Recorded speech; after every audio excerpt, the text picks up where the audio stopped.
el podcast de Creadas Separaciones Conscientes. Tu espacio en el que Rocío y Miguel Ángel te acompañan para sentirte en paz. Porque cuando una relación de pareja se termina, la familia no se rompe, cambia de molde. Continuamos en el Magazine Guillén al Día y abrimos este espacio de cada lunes relacionado en este caso con la salud emocional, hablando con los terapeutas Rocío y Miguel Ángel de Creada. Muy buenos días a los dos. Buenos días. ¿Qué tal? ¿Cómo estáis? Con ganas del tema que traemos. Siempre son temas muy interesantes. ¿Hoy de qué vamos a hablar, Rocío? De la madre separada y la madrastra. De qué pasa cuando llega esa nueva figura a una realidad familiar, que es la madrastra, que es esa pareja del padre de nuestros hijos. Y es un tema que despierta muchas ampollas, así que queremos tratarlo con mucha sensibilidad porque entendemos de primera mano precisamente, porque no nos es ajena para nada esta experiencia, los miedos que se despiertan, porque además muchas veces el simple hecho de que sea una mujer que tiene hijos, que es madrastra y madre, o una mujer que no tiene hijos, que es madrastra pero no es madre, también genera diferencias en cómo se afronta desde ambas perspectivas. Entonces, bueno, tenemos el ratito que tenemos, así que vamos a intentar abordar los diferentes aspectos con la mayor delicadeza posible para poder así aportar luz a todas las partes implicadas. Eso me iba a decir, porque digo, basándonos en quién, en los niños, en la pareja en la expareja que se encuentra con esta amenaza, entre comillas. Bueno, en este caso nos queremos centrar en ellas, en cómo lo vive, lo siente la madre y cómo lo vive, lo siente la madrastra, que muchas veces a mí me pasó, ¿no? No fui consciente de que yo era madrastra hasta mucho tiempo después. Para mí era la pareja y eran los hijos de mi pareja, pero esas palabras de madrastra, hijastros y demás, era como, que yo lo soy, que por ser pareja y él tiene hijos, ya por eso la etiqueta que me define a nivel social es la de madrastra. Y bueno, es una etiqueta muy incómoda, ya hablamos de ello en uno de los últimos episodios, pero más allá de esa etiqueta hay una realidad, y es que se comparte una relación y un vínculo, aunque sea lejano, aunque sea débil, aunque sea mala relación, pero hay unos hijos que hacen de nexo y hacen que con una persona a la que no hemos elegido, porque ni la madre separada elige a la madrastra, ni la madrastra elige a la madre separada, pero es una realidad, una relación que se va a dar aunque sea de forma indirecta. A lo mejor entre ellas nunca se han visto, nunca han tenido conocimiento físico y visual cercano, pero sí es una figura que tiene mucha presencia en la vida de ambas. Y esto es lo que lo hace muy difícil. ¿Por qué? Uno, por todos los miedos y las inseguridades que despierta, que después los vamos a abordar, pero sobre todo de inicio, la base no es la relación de cada una. La base es precisamente el contexto social del que venimos, las mujeres, donde ha interesado a nuestro sistema ponernos en contras, hacernos creer que somos rivales. El hombre ha estado puesto en el centro de la historia de la humanidad en los últimos milenios. No siempre ha sido así, pero desde que se dio el patriarcado es un hecho. Y claro, desde ahí el discurso de las mujeres, como el hombre está en el centro, tenía que ver con la competitividad y tenía que ver con la rivalidad entre nosotras. Y esto es algo que nos ha hecho mucho daño porque nos hemos creído mucho el discurso de esa rivalidad y de que entonces las mujeres no nos podemos admirar, sino que nos envidiamos. Y entonces si una brilla, entonces ya no puede brillar otra. Y entonces hay una competitividad constante en la que hemos crecido con una creencia inconsciente que está muy arraigada en el inconsciente colectivo de toda la población acerca de que somos defectuosas. Toda la publicidad está diseñada para tapar nuestros defectos desde pequeñas, para tapar nuestras impurezas, nuestras imperfecciones. Todo es, no me acuerdo, nosotros hace muchos años que no tenemos televisión y el otro día en unas plataformas ya hay anuncios. Sí. Y nos interrumpieron la serie con una publicidad, era como, wow, hace muchísimos años que no veíamos esto. Y no me recuerdo yo, no sé si Miguel Ángel te acuerdas qué anuncio fue. Uno de cremas era. Eso, y entonces eso, y era buenísimo porque... En la piel. Claro, pero no hablaba de las arrugas, no, era una crema para las arrugas, pero era una crema para las arrugas que todavía no se ven. Y era como, ¿en serio? O sea, me estás vendiendo un producto para una supuesta imperfección que todavía no se ve, pero es para que cuando se vea esté ya mitigada y apenas se aprecia la ojo. Es como, hostia, ¿en serio? Esto es digno de verlo con esa perspectiva de fuera y reina, decir, es muy absurdo. Entonces, claro, desde esa conciencia dañina y perjudicial de que somos imperfectas y que carecemos de y necesitamos de cuestiones externas para poder ser reconocidas, vistas y válidas, claro, si encima es en un contexto que si está una, no cabe la otra y que tenemos que competir, claro, es la bomba perfecta para que las mujeres hayamos hecho división, nos alejemos y cuando llega en la familia enlazada, cuando llega después de una separación, que él tiene pareja y llega entonces la figura de la madrastra, claro, vivir esta situación con paz es casi difícil. O sea, casi difícil, casi imposible, muy difícil si no hay un proceso de deconstrucción acerca de cómo me siento yo como mujer, cómo me vivo como mujer y cómo percibo al resto de mujeres en la sociedad. Claro, de alguna manera lo que no podemos perder de vista es que cuando nos emparejamos, nos enamoramos de esa persona, pero no con la mochila que cada uno trae, ¿no? Y bueno, a Rocío y a mí nos pasó que evidentemente Rocío y yo nos emparejamos, pero de primera no te planteas ni que ella tiene 2 hijos, ni que yo tengo 2 hijos y demás. Por eso esa parte en la que no te das cuenta, no hay un contrato explícito, no hay una aceptación plena de que verdaderamente te estás convirtiendo en padrastro o te estás convirtiendo en madrastra, sino simplemente te lo encuentras hecho de alguna manera, ¿no? Yo lo único que he participado es en enamorarme, sin embargo, viene ya, digamos, con una mochila. Con una mochila. Claro, puede traer casa, puede traer coche, pero lo que no te imaginas es que trae efectivamente unos hijos, ¿no? Y eso, pues, ineludiblemente nos convierte en participantes y en protagonistas de un papel que hay que interpretar. Y esa es la definición que hay que hacer un pequeño parón, meditar y plantearnos verdaderamente, vale, yo me he planteado particularmente qué tipo de padre quiero ser y es algo que con el tiempo voy reformulando, pero no me he planteado qué tipo de padrastro en este caso quiero ser, ¿no?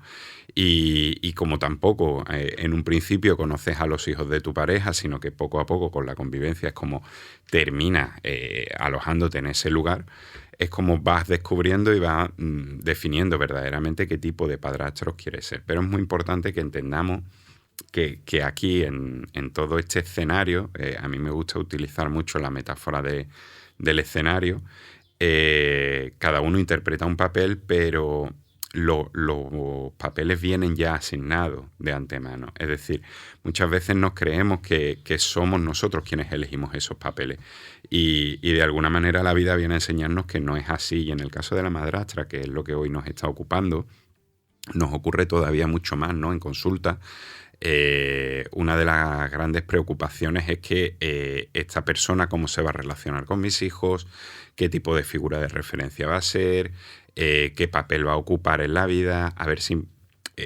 hay personas que son más sinceras, ¿no? Y lo dicen, a ver si me va a desplazar, a ver si el cariño por mí se va a ver en entredicho. Le ocurre a madres y a padres por igual, ¿no?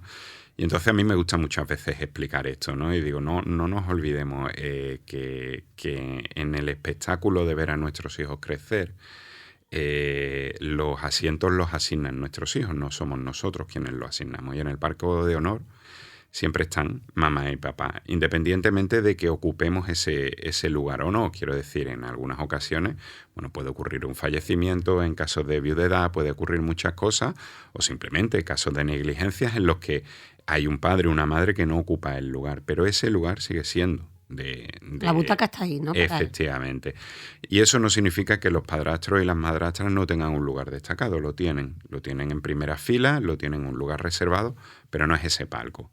Y eso es lo que tenemos que entender, que cuando yo soy y elijo convertirme en padre, no estoy eligiendo convertirme en padrastro, pero si soy padrastro, tengo que saber qué lugar es el que me corresponde ocupar. Y ese lugar no me viene solo por ciencia infusa, sino que de alguna manera quien va a decir quién voy ahí son precisamente los hijos de mi pareja. Yo creo que aquí el apunte también está en que resulta más fácil comprender esto si eres madrastra siendo madre, a si eres madrastra no siendo madre. Ese es un grandísimo debate y nuestra experiencia, pero no es compartida por todas las profesionales, ¿vale? Pero nuestra experiencia profesional y nuestra experiencia personal es que hay cuestiones importantes que es más fácil cuando eres madre también, además de es más fácil ponerte en el lugar del otro, ¿no? Yo creo que sí, porque sientes también el miedo. A mí me pasó, yo soy madrastra y soy madre, y el padre de mis hijos pues ha tenido también sus relaciones. Y yo he sentido ese miedo también, he sentido esa inseguridad, era muy absurdo. Yo me veía desde fuera, en La familia enlazada, en el nuevo libro lo cuento, la anécdota completa, pero yo me veía desde fuera y decía, ¿en serio, tía? ¿En serio? Con todo lo que sabes, con todo... y claro, pero es que las emociones, los sentimientos no entienden del conocimiento racional. Entienden de lo que nos despierta por la resonancia que hace con las heridas propias. Y eso no se puede controlar, eso se siente ahora bien. Lo que puedo elegir es qué hago con eso que siento. Entonces yo lo observé, me reí de mí misma, me automaterné a esa niña interior que se estaba despertando en ese momento y a partir de ahí, paz y gloria. Pero claro, porque ha habido un trabajo previo muy profundo que me permitió que se resolviera en el momento, ¿no? Pero claro, cuando no hay esa conciencia y se despiertan todo lo que supone, es que realmente, mira, yo siempre digo que la madre separada y la madrastra es como la misma moneda con dos caras. ¿Qué quiero decir? Que las dos tienen muchos miedos y las dos sienten mucha inseguridad. La madre separada se pregunta, ahora viene esta mujer y ¿dónde quedo yo? ¿Y voy a ser suficiente? ¿Y le van a querer más a ella? Y la madrastra es bueno, ya está su madre, ¿qué lugar ocupo yo? Nunca voy a ser suficiente porque ya tienen una madre. ¿Y me querrán algún día? Al final, las dos sienten los mismos miedos desde lugares distintos porque ocupan lugares diferentes. Y lo importante, y aquí encontramos paz, cuando nos damos cuenta que la existencia de una no excluye a la otra. Y aquí está la clave. La existencia de una en ningún caso va a excluir a la otra, porque el lugar, como decía Miguel Ángel, de la madre está en el palco de honor. Hay un primer vínculo, se ha gestado dentro. Ese vínculo ya de por sí tenemos la suerte de que es fuerte. Otra cosa es cómo lo cuidemos. Y la madrastra se encuentra en un lugar que es nuevo. Y esto es lo que hablamos en el último episodio del podcast, que es muy importante que entendamos. Es un lugar nuevo. No viene a sustituir, no viene a reemplazar. Lo que sucede es que como es nuevo, no sabemos cómo relacionarnos en ese lugar nuevo. Y se trata de que encuentre su propio sitio y no tenga la mirada puesta en la madre para no solo compararse, sino para encontrar su lugar. Porque a la medida en la que tengo puesta la mirada en la madre, voy a tratar de hacer en base a ella, tratando de superar o tratando de no pisar. Y eso al final es un estrés enorme para la madrastra. Entonces, crear el sitio nuevo desde su esencia, desde la escucha, desde muchas conversaciones en pareja, donde nosotros no nos hicimos esa pregunta precisamente porque partíamos de mucha inexperiencia y de que no había información como ahora. Por eso precisamente he escrito La familia enlazada, porque la pregunta que deberíamos hacernos al inicio es ¿qué esperas tú? En este caso mío, pues ¿qué esperas tú, Miguel Ángel, de mí con tus hijos? Y yo contarle qué esperaba de él con mis hijos. Y ahí nos encontrando y construyendo ese sitio que lo bueno es que es un lienzo en blanco. El problema es que si cogemos el lienzo de la madre y queremos dibujar sobre el lienzo de la madre, ahí la hemos liado. Y ahí nos estamos generando un nivel de estrés y unas interferencias en las relaciones con los hijos donde perciben que estamos tratando de imitar o que estamos tratando de superar o que entramos en una competitividad que no es sana para nadie.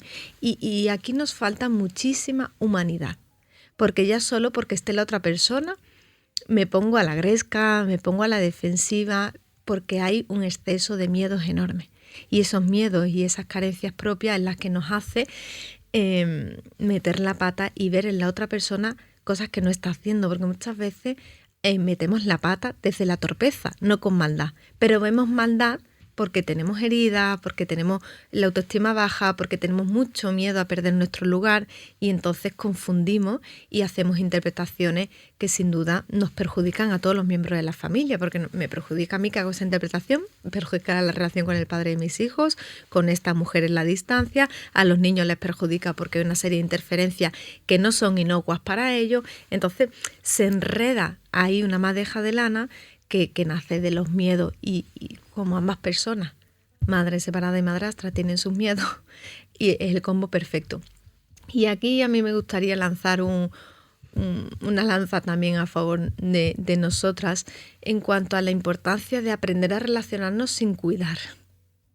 Las mujeres tenemos la tendencia a relacionarnos casi que solo a través de los cuidados porque es como nuestra sociedad nos dio valor. Y entonces no sabemos darnos valor por el mero hecho de ser y por el mero hecho de existir. Entonces, la madre separada siente que pierde su lugar porque cuida menos. Y hay otra persona que cuida. Y la madrastra siente que tiene que cuidar para ganarse un lugar.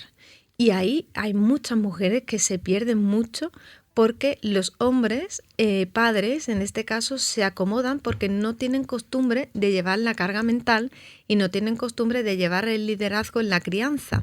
Y a la que aparece una mujer, rápidamente se vuelven a situar en esos estereotipos de género de la que nadie estamos inertes, y es ella asume el rol de cuidadora y él asume el rol de me dejo llevar, y ella va llevando el liderazgo de la crianza y ella va llevando el liderazgo de la carga mental. Y no es nada beneficioso para nadie, porque al final esta mujer termina quemándose muchísimo, porque además no tiene poder de decisión en todo. Entonces, como me doy mucho, cuido mucho, pero en X decisiones no tengo potestad, porque le toca decidir a la madre y al padre. Entonces me siento excluida, pero con todo lo que he dado, encima me excluyen.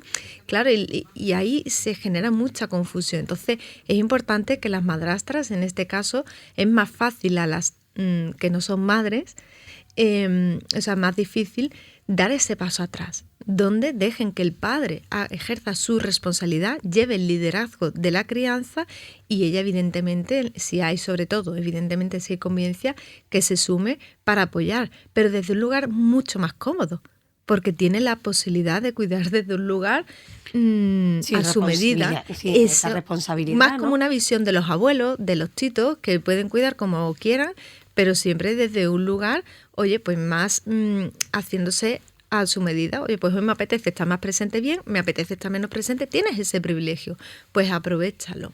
Ayer precisamente tuve una consulta con un chico en el que hablábamos de esto, ¿no? Y es algo que además, esto que voy a comentar lo he comentado alguna vez con Rocío, y es como los hijos de la expareja también muchas veces nos hace un espejo a nosotros mismos, sí, en el que conflictuamos. Y este chico en particular me hablaba de cómo porque su pareja tiene dos hijos, con el mayor, de alguna manera, a veces estaba en ese punto, ¿no?, de adolescencia también, y entraba en rivalidad con él, ¿no? Y él, claro, se quedaba un poco ahí al margen como pensando, bueno, ¿qué papel verdaderamente tengo yo que ocupar aquí en este momento, ¿no? Lo había hablado muchas veces con su pareja y entendía que había momentos en que, bueno, pues había que o reñir o que hacer algo y que le tocaba obviamente a su madre, y él se mantenía ahí en el margen. Pero claro, él tenía una gran duda en cuanto a ese margen en el que yo no actúo hasta cuándo es, o si verdaderamente a mí no me corresponde nunca actuar, ¿no? Si entonces, convives, claro, de alguna manera. Esa era la cuestión, y yo lo que le ponía de relieve es que de algún modo, precisamente por lo que tú estás diciendo, ¿no?, que como convives, tú también, esa es tu casa. Entonces, lo correcto que es, pues lo correcto es que efectivamente sea su madre como figura de referencia principal quien llame al orden, quien si tiene que reprender, que hacer lo que tenga que hacer, que le toque una primera o una segunda, y que haya cierta complicidad en esa pareja, porque al final la pareja es lo que en cualquier tipo de familia, y especialmente en las familias enlazadas, suponen los cimientos de la construcción de ese molde completo. Entonces, dentro de esa complicidad que apele a a hacerle una sugerencia, a lo que sea, porque muchas veces como madre y como padre se nos escapan cosas. Y esa mirada cómplice nos puede venir súper bien para darnos cuenta de cosas que se nos están escapando. Ahora bien, si incluso ahí vemos que no, pues hombre, estás más que legitimado. Yo le decía a este hombre para precisamente hacer oír tu voz también y demás, porque no se trata de ser simplemente un comparsa, se trata de ser parte de esa familia. Y a mí me gusta mucho esa figura a la que ha aludido ahora mismo Rocío, ¿no? De tito, de abuelo. Muchas veces eso nos ayuda y a mí particularmente me ocurrió porque yo tenía mucho respeto por el lugar del padre de mis hijastros y no quería bajo ningún concepto usurpar ningún espacio que fuera suyo. Pero al mismo tiempo viven en mi casa. Entonces, a mí la figura del Tito fue algo que dije, mira, me puedo quedar con la parte divertida de ser ese Tito que de alguna manera es una figura a la que se acude, a la que te divierte, a la que tal. Y al mismo tiempo, bueno, pues también estás al margen, pero no ocupas ese lugar preeminente que tiene que ocupar una madre o un padre en este caso. Y puedes llegar a indicarle o reprender también como un tío, ¿no? Claro, lo que pasa es que nos podemos permitir el privilegio que no nos podemos permitir como madre, como padre, de ir basculando. ¿Qué quiero decir? Que no es la misma manera en la que yo le pongo los límites a los hijos de Miguel Ángel en el día a día, en la convivencia, cuando comenzamos a convivir, que a la mitad de la convivencia, a la mitad respecto al presente, a cómo lo hago ahora. Entonces, claro, la relación va evolucionando. Claro. Y entonces la forma de relacionarnos también es diferente y la forma entonces de ir poniendo los límites también varía. Y está como, la mayor ya tiene los dos pies y un pie, ¿no? Ya tiene los dos en la adolescencia. Pues claro, hay cosas que es como, mira, voy al padre, es como, chiqui, que esto y que lo otro. Entonces yo se lo señalo para que él lo gestione como él vea. Pero es la parte en la que digo, esto es comodísimo, porque no tengo que estar yo todo el tiempo ahí encima, sino que lo comento, no lo chivo, no lo enfado, sino lo comento al padre como, bueno, tú lo gestionas, porque como son tantas cosas en el día, tú ya verás cómo es la mejor manera. Claro, porque tengo confianza plena en su responsabilidad parental. Muchas veces que vemos casos de personas que voy descubriendo que estoy súper enamorada de él como hombre, pero como padre no me gusta tanto. Claro, eso ya es otro tema, ¿no? Pero hoy nos queríamos quedar con esa relación y esos miedos que despiertan para entendernos y sobre todo para poder ir desarrollando esa mirada compasiva. Porque Miguel Ángel decía antes, ¿no? Claro, de lo único que me he hecho, soy responsable es que me he enamorado y no me imaginaba esos hijos. Bueno, la mayoría de las veces, salvo casos de falta de honestidad, la inmensa mayoría cuando nos enamoramos sabemos que la persona tiene hijos.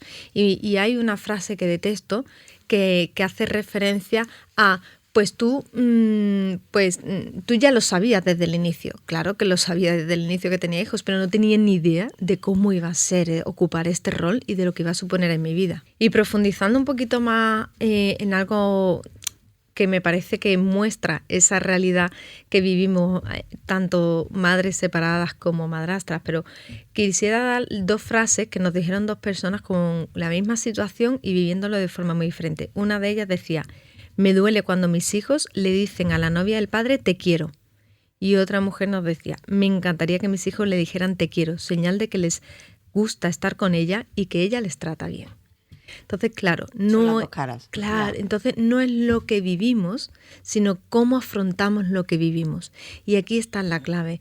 Nuestros hijos necesitan que les cuidemos y cuidarles también es hacernos cargo de nuestras heridas para permitirles tener una vida con muchas menos cargas emocionales y muchas menos heridas transgeneracionales como las que nosotras tenemos.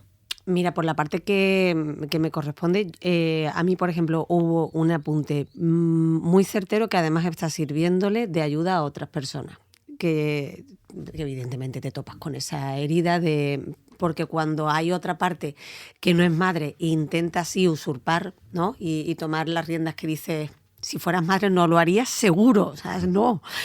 Pero llegué a plantearme ya que eso se relajaría porque cuando no eres madre te cansa, porque como madre o como padre te agotan los niños. Entonces yo digo, bueno, ya esto bajará, ya el buen padrismo o buen madrismo ya bajará. Y luego me topaba para cuidarme con esa herida y dije, ¿qué sería mejor? ¿Esto o que no los quisiera? Y que estuviera todo el santo día dándole las vueltas al padre para hacer vida con ellos. Imagínate una persona de estas absorbentes que no querría nunca a los niños porque son molestia para ellos. No, los quiere.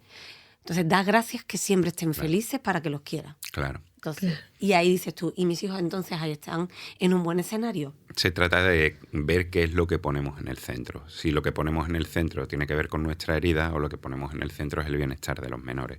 Si ponemos en el centro el bienestar de los menores, ahí, como se suele decir, como diría mi madre, hacemos de tripas corazón y de alguna manera, bueno, pues me pongo yo que sí tengo capacidad, tengo recursos, puedo incluso acudir a una lectura, a un profesional, a lo que me haga falta para cuidar de esa herida, pero mis hijos, que son los que están en una situación de mayor vulnerabilidad, están mejor cuidados. Y en realidad, entre esas dos visiones, ¿no?, que estaba comentando ahora mismo Rocío, obviamente hay una que es más sana que la otra, claro, en el sentido de que, al final da igual porque no vas a poder evitar que le digan que le quieren o que se lo dejen de decir, pero sobre todo eso va a ser una expresión que bebe mucho de la relación que se esté construyendo y al lugar al que se llega. Totalmente. Y aquí, ya para ir terminando, hay un apunte que quería hacer, porque hay muchas personas que no les gusta nada que comparemos la figura de madrastra o padrastro con la de Tito o la de abuelo, que para nosotros personalmente nos ayudó mucho esa visión, porque se sienten menos. Y es la parte en la que debemos entender que, en mi caso, que llevamos de convivencia un montón de años, que los niños eran súper pequeños y ahora ya la mayor está en la adolescencia, estaban los 4 en la primera infancia cuando empezamos la convivencia. Yo sé que tengo un lugar muy protagonista en su vida, pero desconozco totalmente si es el mismo lugar protagonista en sus corazones. Es decir, yo tengo una relación con ellos muy íntima, pero desconozco cuánto me he ganado su corazón, porque yo no trato de ganármelo, yo simplemente soy y estoy en sus vidas desde mi mayor autenticidad posible, como lo intento hacer con mis hijos. Lo que pasa es que son en roles diferentes. Y en la convivencia muchas veces se difumina, y sobre todo cuando ya es un periodo tan largo. Eso tiene que ver justamente con lo que yo estoy diciendo del escenario, eso, ¿no? Es porque se nos olvida que en realidad quien lleva la batuta de todo esto son ellos. Efectivamente, mal que nos pese a los adultos, son los niños realmente, ¿no? Son los que nos dan el sitio o nos lo dejan de dar. Entonces, en la convivencia hay un respeto que exigir, hay unos límites que poner, evidentemente, pero no nos enfrasquemos tanto en darnos golpes en el pecho de con todo lo que yo hago, con todo lo que he hecho. Claro, pero si lo haces, que sea por lealtad a ti, por hacer las cosas en base a tus valores y tus principios, pero no esperando que sea reconocido, porque entonces el desgaste es brutal, la crispación enorme. Y la porque frustración está segura. Claro, porque no es expectativa. Entonces por eso genera tanto sufrimiento muchas veces estos roles. Hay más en el libro, ¿no? Muchísimo más en Las familias enlazadas, que lo pueden comprar en cualquier librería y también en nuestra web, en creada.es. Ahí profundizamos mucho más sobre esto y todas las cuestiones de la familia enlazada. Pues muchísimas gracias, Rocío, Miguel Ángel. Hasta la próxima semana. Hasta la próxima. Chao. Y hasta aquí el episodio de hoy. Si te ha gustado, compártelo para que pueda llegar a otras personas.